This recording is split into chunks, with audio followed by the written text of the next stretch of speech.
Hello and welcome to Teeing Off with RevSportz. I am Gargi Raut, and joining me today for this show are S. Kanan, Debashish Sen, and Shomik Chakrabarti. For today's show, we'll be focusing on the India Open tournament that is all set to start today. We'll also be talking about everything that's going on at the AFC Asian Cup and more, so don't miss this conversation. But before we get to all that, take a look at what HS Pranoy and Lakshya Sen had to say about their India Open challenge. Listen in. You, Pranoy, anything you'll be doing differently? I don't think so. I think things are pretty much the same. We're trying to uh, train as much as possible and be in the right physical condition. I think that's the biggest task, be in the right physical condition. So I think that's the only thing which I want to do. You've got the skills part sorted. What are you doing different mentally? How are you taking on this year? I think mentally it's always a challenge where with the number of tournaments which you have, there are going to be a lot of weeks where there is going to be disappointments in your way. There are things which, or there might be days where you might not be feeling well, you might not be able to execute a lot of things, uh, but the most important thing is how do you get out of it and kind of come back to training and again prepare for the next week. And I think that kind of goes on and on for badminton players with the number of tournaments. So it's very important to not really get sulked in with losses and or kind of really excite post winning something. You have to be in a very neutral grounds the entire year. So I think that's the biggest task. You have to be constantly at it mentally. And finally, playing at home in front of the home crowd, is it a challenge or a motivation? I think it's both. Definitely both. There is definitely an added pressure where you have a lot of fans expecting you to win and expecting you to deliver the performance which you have done in the past. So I think that is definitely a challenge out there. But I think it's more than that. I think it's a motivational factor out there where when you see that many people kind of supporting you to play, I think that definitely gives extra energy to kind of perform really well. Okay, thank you so much for talking to us. Do you in any way feel like the underdog going into 2024? Yes, definitely. I think the past few weeks of training has been really good, and I think the I think it's just a matter of time that it translate into performance. And are you doing anything different mentally? I think a lot of things we keep trying in training, like a lot of new things in like on court, off court, and I think in mental training or even physical training. So I think yes, there is a whole team around me to guide me, and yes, I think doing well. And how are you dealing with the pressure of making it till April? I think I'm not thinking too ahead and just focusing on one match at a time. And yes, I think whenever I'm in training, just give my best in training, and whichever tournament I play, I think not thinking too much ahead of what is in April, what is in August. But I think I'm standing here in India Open, so I think all the focus is on India Open. Okay, all the best, Laksha. Over to you, Kanan. Now, in a few hours, HS Pranoy takes on Chao Tiancheng of Chinese Taipei. When we look back at their head to head matches, Pranoy has won 5 and Chao has won 7. It's going to be a challenge for Pranoy. Definitely. I think both of us were at the press conference on Monday, Yeah. and Pranay said he's going to take it match by match going up till the third week of April. That's the cut going to be applied for the Paris Olympics. So, be playing at home has its advantage as well as disadvantage. There's a lot of pressure also going to be there. But given the kind of form he is in, world number 8, we'll look to ride on the home crowd support and perhaps do well because everyone's looking at Pranay featuring in the weekend for sure. So I think he's well prepared. He looks pretty fit and focused. But then, a match is a match. You step on court, you don't know what happens. Uh, One small blip and, it can slip out.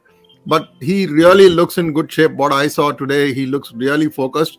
And even when we spoke, you spoke, I spoke, I think there's something very chirpy about him, He's not feeling the stress or anything like what will happen. So I think overall he's been a brand ambassador for everyone. He spoke on behalf of Sachi, spoke on behalf of Lakshya, and also on behalf of how Sindhu can come back. So these are positive signs. Yeah, but first day, first show, focus will be on Pranay. So I look forward to it. Lakshya Sen talked to us yesterday as well and said that he feels like an underdog going into this tournament. What can Lakshya do from here on to turn around this season? What do you think? I think Lakshya, there's no pressure on him. Let's be honest that 23 was not an eminently great year for him. But then 24 promises to be different. Don't forget he comes from the same stable, Prakash, Vimal, which has groomed him. And, it doesn't mean that one bad year you're written off. You can come back as an individual game. It's an individual sport. And, the dynamics of the BWF ranking, the way it works till April end.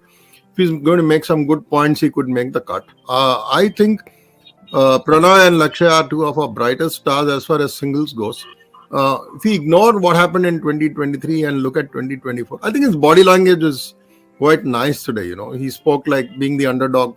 Also, when you are the underdog, you obviously are not expected to win. And when you're not expected to win, then you can go flat out, And even in this Delhi cold, though it's going to be a temperature-controlled venue.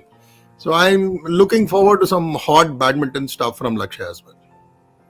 And of course, it's also going to be an exciting tournament for both the men's and women's doubles duos, Satvik Chirag and Ashwini and Tanisha. What are your thoughts? I think when we talk of doubles, the way the gold standard have been set by Sachi, we saw that in Malaysia 2 days ago, they lost in the final. But they're definitely the hottest pair. Asian Games, they've shown like crazy in Hangzhou, won the Khel Ratna Award recently. And they have said they'll pick and choose their tournament. So obviously playing at home has its own special aura and they will do well. But as regards women's doubles, they are not in the same league as Sat and Chi. But we look forward, we look forward because doubles is a game of nuances, angles, and how you tackle it, how you perform, how you gel, how you mesh. So I think we've got specialist coaches for singles, we've got specialist coaches for doubles. And if they can string together even a couple of matches, it'll be very exciting to watch. We'll move on to cricket now. A bit of an update from the ongoing Ranji Trophy. Mohammad Shami's brother, 27-year-old pacer Mohammad Kaif has showcased an all-round performance in the game against UP. Take a look.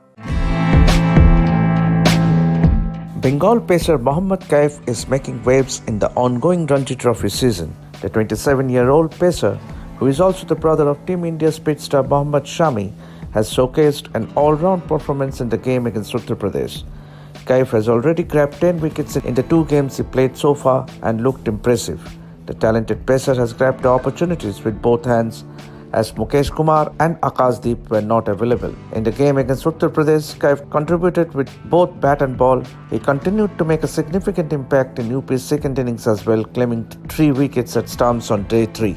The fast bowler from Amroha returned with a 4-wicket haul for just 15 runs from 5.5 overs in the first innings against UP. He followed it up with a brilliant 45 not out of 79 balls as well. Kaif impressed everyone with figures of 3 for 62 against Andhra in his debut match at Vizag. The youngster has made a promising start to his professional career, following in the footsteps of his illustrious brother Shami, who played a pivotal role in his cricketing journey so far. Shami constantly offers guidance and encouragement to his younger brother. The brothers trained during the COVID-19 lockdown in their hometown Shahspur, providing Kaif a unique opportunity to refine his skills. The young cricketer's early success suggests that he could be a valuable asset for Bengal in the ongoing Ranji Trophy season. With the start he got in first-class cricket, Kaif will be looking to carry on the good work in the upcoming matches of the season.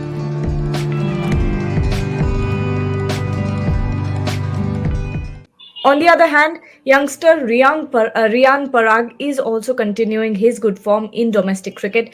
He scored back-to-back centuries in the Ranji Trophy, including a remarkable 155 against Chhattisgarh and another ton against Kerala as well. Take a look. Riyan Parag is in the form of his life. After scoring 155 against Chhattisgarh, the right-handed batter has scored his second successive century against Kerala in the Ranji Trophy. After facing a lot of flack for underachievement, despite having the ability and the talent, the 22-year-old appears to have turned things around the corner. During that innings versus Chhattisgarh, Rian became the second cricketer after Rishabh Pant to score the fastest 100 in Ranji Trophy history. Leading Assam as a captain, Rian reached the coveted century mark in a mere 56 deliveries. Parag, who is leading Assam, has been the lone warrior for his team. Despite his blazing 56-ball century in the last match, Assam lost by 10 wickets. Now in Assam's second match against Kerala, Rian Parag has once again played a lone warrior. The skipper walked into bat when Assam were reduced to 25 for 3 and was trailing by 394 runs. However, Parag seemed unbothered. He scored his second successive ton in just 104 deliveries, with the next best score being 31 by opener Rishabh Das. Assam had reached the semi-final of the Syed Mushtaq Ali Trophy this season for the very first time, and the team mostly dependent on Rian Parag. He scored 510 runs in 10 matches to emerge as the highest run getter. He averaged 85 and with a strike rate of 182.79 while smashing 46s and 31 boundaries. He also picked up 11 wickets in the tournament, showcasing his all-round ability. The phenomenal Assamese batting all-rounder smashed 7 consecutive half-centuries and almost single-handedly took Assam to the semi-final. Against Bengal, he remained not out on 50 of 31 deliveries and scored 33 ball 57 against Kerala, 61 of 34 against Bihar and an unbeaten 76 of 37 against services.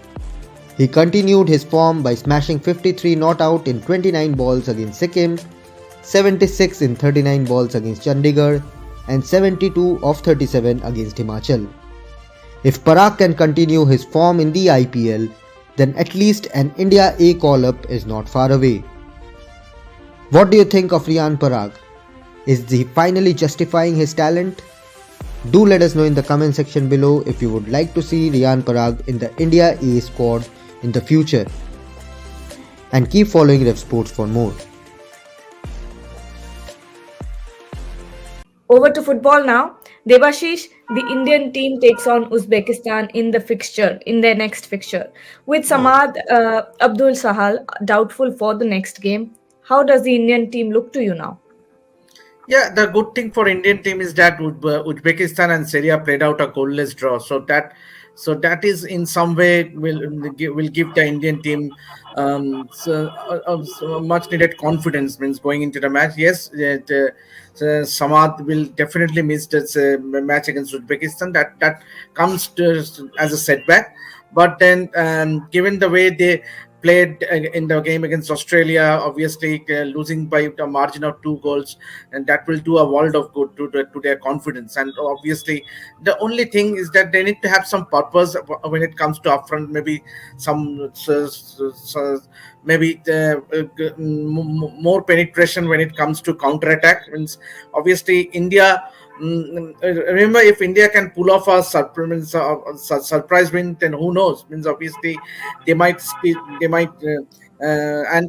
the last game against Syria. So it's looking very optimistic for India. Yes, and Shomik, what are your thoughts? How will the Indian team's dynamics look like? I think India are in a good space after, although they lost 2-0 to Australia, but they put on a fight and they are in a good hit space to start with. And I don't think Agasti match will tweak much. What we might see that against Australia they are very defensive. We might see some attacking ambitions from against Uzbekistan, with Manveer Singh playing further up the field, because against Australia he was sort of an auxiliary right wing back. He will rather pair up with Sunil Chhetri, will be an inverted winger sort of, and will pair up with Sunil Chhetri, we hope so. And Australia was a bridge too far, but Uzbekistan should not be like that. But India will have to take their chances. Even against Australia on 14 minutes, we had a golden opportunity. We had a very presentable opportunity, and Sunil missed that. So against Qatar, also in World Cup qualifiers, such things happen. So we have to take our chances. That is to start with. And one more thing, I'm more concerned about Deepak Tangri than Sahal in the sense that Tangri was immense against Australia in the first half and towards the middle of the second half, he sort of suffered a knock and hobbled off the pitch. So if he is fully fit, I hope he is fully fit. Unless there might be a void, there might be a midfield void for India. All right. Yesterday, on Bahrain in the AFC Asian Cup. Here's Rahul Giri and Swapnil Mukherjee with the post-match updates from Doha. Take a look. How was the match? It should have been more, but we'll take the win. Are you Korea? Are you disappointed that Son didn't score? Yeah, that last one should have scored. And then Cho Sung at the beginning he should have scored, but we'll take the win. Gary Gangin, he was the ace. How was the match, little fan? Did you have fun? Yeah. What team do you like? Korea. Yeah. As we expect, there's never easy game in Bahrain. Obviously, prepared really well, and it was tough to break, but especially when we go up 1-0, and obviously we had to do better stuff. I think the finish is the most important thing that we won the game, and we move on because this next game is coming really quick. How does it feel? How does it feel for you to come back to Qatar at the Asian Cup, the place where you scored your first international goal here against India, I think in 2011? What does it mean to you to be back here playing where you achieved it? Yeah, it is something special. It's 2011 Asian Cup. It was my first major tournaments, and coming back in Qatar, having fourth Asian Cup, it is something special, and I also want to make a special Asian Cup for myself and for our country. So, yeah, it's going to be a long journey. So we just want to focus game by game and make it special as possible. Excuse me. When you reached the semi-finals, you reached the final in 2015 as well. How do you compare maybe the team you have at the minute with those teams and the prospect of going all the way? No, you can't compare any team 2011, 2015 or 2019 and 2023 or 24. We say there's no you can't compare because it's the football generation change and the football style change in a year. So I mean we're having a fantastic team player and we're having amazing talent players. So but it's all about commitment and so I think we had an unbelievable team, but we haven't won it for 64 years, so it's been it's quite long. So that's one thing. One we have just one name that to make it special with this team and make it special. Kanan, I was going to you about hockey, an important game for India today. So close to clinching the Paris quota. I think two matches and we've seen two different kind of Indian teams playing. Against US there was nerves, there was panic. It was almost like sort of chewing nails because you're holding the hockey stick, you can't chew nails. It was like that. But against New Zealand, the kind of performance, the flummox, the Black Caps, and the first quarter, full press they're playing, going flat out, and by halftime a 3-1 lead. I think this is the kind of flair, feel, fluency, as they say, which was needed. India has produced, and in the first match we look like minus Vandana Kataria. This team looks ragged, and there's no purpose in the attack. But I think the way Salima Tete, obviously she's from Jharkhand, playmaker, part of the team, integral part last 3 years. She's been a junior. Then last Olympic qualifiers also she did well before Tokyo. Then she played well in Tokyo, and then Sangeeta Kumari. I think these two clicking. Plus you have a few juniors like Baljit Kaur and Jyoti. So we are getting to see some refreshing hockey. And again, if you go back to the defense, you've got Nikki, and of course Savita is like the Rock of Gibraltar. She doesn't let anything go. So Italy on paper may look an easy team, but nothing can be taken for granted. And if this kind of a strategy works, where you go full press, as they call in hockey, flat out, you win against Italy, then 2 wins out of 3, maybe eventually it boils down to goal difference and so on. And we'll have to wait right till the 19th of Jan. But yeah, it's not two reverses, one reverse, and then when you bounce back, your optimism, your level of energy is very high. So I'm hoping that, on Tuesday, we're going to see some fantastic sporting action, be it badminton, be it hockey, and very interesting. I definitely want this girls team to win because they're full of josh. Absolutely. Before we leave, here's Bharat Ramraj from Ranchi having a chat with Germany's women's hockey team's captain Nike Lenz. That is it from us for this conversation. Stay tuned to RevSportz and thank you everyone for joining. Hello, yeah, this is Bharat from RevSportz. Thank you, first of all, thank you for taking your time out. Last match against Japan, it didn't exactly go according to plan in relation to penalty corners. So how do you look back at that match? Any new tactics Germany would try in the next match? No, I don't think we have to change anything. Most of the things actually went to plan. Like penalty you said, corners. The penalty corners definitely didn't go as planned. But yeah, we don't need to change anything basic. We just need to be a little bit more clinical and have more focus on the smaller details. And I think then we should be fine. Like we get a lot of short corners, even though the circle is really crowded. So that's definitely a step forward for us. Now we just have to get goals out of those corners as well. Going back in time to your childhood days, any memories or any anecdotes from that time in relation to hockey? When you picked up hockey, or any memories? When I was younger, you mean? Yeah, childhood days. You mean when I started playing hockey? Yeah. I just remember enjoying being outside, being with my friends. My mom was my coach back then, so I just always remember having a good time. When the school was out, I finished my homework super quick, so I get on the pitch. I just have really positive, fun memories of me just growing up playing hockey. I still have a lot of friends from back then. Obviously, Germany went on to win a bronze medal in 2016. You were a part of that side, so some fond memories from that particular Olympics. Yeah, Rio was definitely one of the best experiences I ever had as an athlete.